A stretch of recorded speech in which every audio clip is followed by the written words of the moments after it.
Field marshal Asim Munir का मिस्र का दौरा, वजारत दिफा में गार्ड ऑफ ऑनर पेश किया गया।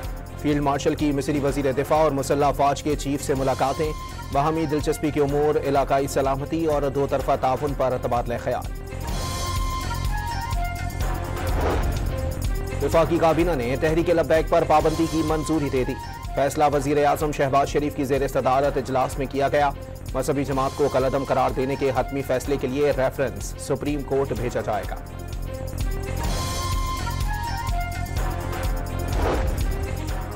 वजीर आजम का सनतों और किसानों के लिए रियायती बिजली पैकेज का ऐलान। सनतों और किसानों को आइंदा 3 साल के लिए रियायती कीमत पर इजाफी बिजली फराहम की जाएगी।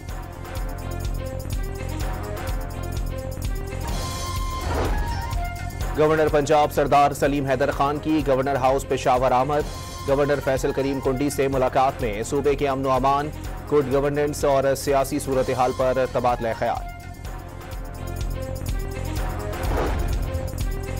इस्लामाबाद में मुबैना तौर पर खुदकुशी करने वाले SP अदील अकबर की नमाज जनाजा पुलिस लाइन्स में अदा कर दी गई।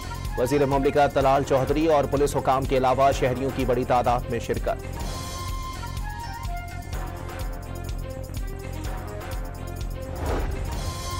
जामशोरों में वाटर टैंकर की टक्कर से मेहनतकश जाँ बहक। 40 साला जावेद हुसैन के नाम से शनाख्त, ड्राइवर फरार होने में कामयाब हो गए। सिंध यूनिवर्सिटी जामशोरों में हॉस्टल कार्ड चेक करने पर तुलबा आपे से बाहर, तशद्दुद करके 2 सिक्योरिटी गार्ड्स को जख्मी कर दिया।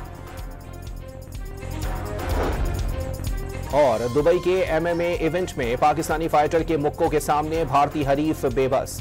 रिजवान अली ने पहले ही राउंड में प्रताप सिंह को नॉकआउट कर दिया।